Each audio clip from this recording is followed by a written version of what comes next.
ఒక new design అయితే చేపిస్తున్నా, proper sherwani సూపర్గా ఉంటుంది. రా సిల్క్ పైన మనకి బూటాస్ అనేది లోటస్ టైప్ ఇస్తున్నా, చాలా బాగుంటుంది. చాలామంది అడుగుతారు ఏంటంటే మనకి ఇది రెడీ ఉన్న కుర్తా పైన కానీ రెడీ ఉన్న బ్లేజర్ పైన కానీ లయన్ వర్క్ అనేది ఏదైనా వర్కే చేస్తుందా అనేసి. అలా అస్సలు చేయరాదు, ఎందుకంటే ఫ్యాబ్రిక్ని మనం టైట్గా చేస్తాం. 4 సైడ్స్ ఇలా రెడ్ టైట్గా ఫిట్టింగ్ చేసి దాంతోనే హ్యాండ్ వర్క్ అనేది చేపిస్తాం. అలా అయితేనే కరెక్ట్ హ్యాండ్ వర్క్ వస్తుంది. అది టోటల్ చూడండి ఇలా ఎంత నీట్ ఫినిషింగ్తో ఇచ్చామో. జెర్రీతోనే అవుట్లైన్ ఇచ్చేసి మనకి మిడిల్లో రేషం యూజ్ చేసాం.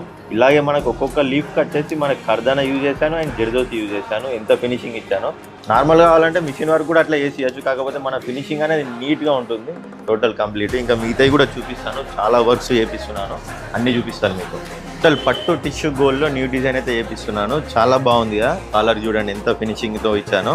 సో ఇంకో డిజైన్ వచ్చేసి ఫ్రేమ్ పైన ఉంది, ఇది కూడా చాలా బాగుంటుంది. దీన్ని హ్యాండ్స్ కూడా చేయించాను. టోటల్ మనం వర్క్ ఏది ఉన్నా కానీ ఫినిషింగ్ నీట్గా చేపిస్తాం. నార్మల్గా చేసిస్తున్నా అంటే నార్మల్గా కూడా చేసేయచ్చు, బట్ నా దగ్గర ఏది చేసినా కానీ కంప్లీట్ డీటెయిలింగ్గా నీట్గా ఫినిషింగ్తో చేసిస్తాను. మనకి ఆన్లైన్లో ఆర్డర్స్ వస్తున్నాయి. విష్ణు చక్రాలది చాలా హైలైట్ అయింది డిజైన్. ఇది వచ్చేసి ఒకటి పెళ్లి కొడుకు వాళ్ళది తిరుపతిలో ఉందంట మ్యారేజ్. సో వాళ్ళకి వచ్చేసి ఇలా విష్ణు చక్రాలది కావాలన్నారు, పట్టు ఫ్యాబ్రిక్తో చేపించాను. ఇది కూడా అవుట్పుట్ చూపిస్తా, చాలా బాగుంది.